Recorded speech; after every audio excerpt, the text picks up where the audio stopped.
Oh, there goes Melbourne.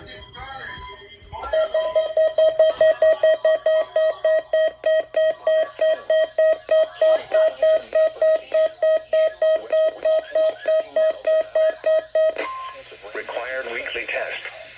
The preceding signal was a test of the NOAA radio public warning system.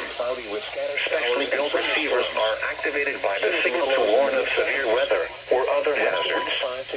Tests are normally conducted each Wednesday between 11 a.m. and noon, and again between 6 and 8 p.m.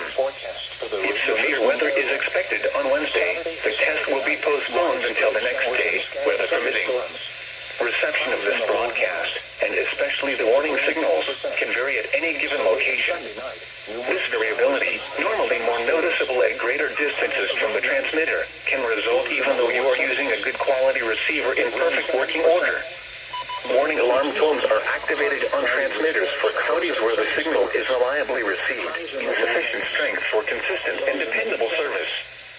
For station KIH63 in Daytona Beach, warning alerts will be activated for Volusia, Flagler, Putnam, Lake, Seminole, Brevard, and Orange counties.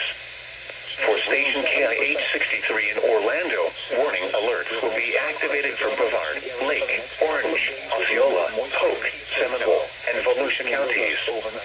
For station WXJ70 in Melbourne, warning alerts will be activated for Brevard, Indian River, Orange, and Osceola counties.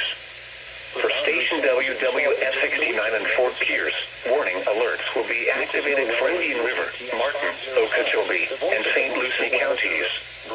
This has been a test of the NOAA radio public warning system. We now return to the regular broadcast program. In Sumterville, in Sumter County, and serves north central Florida.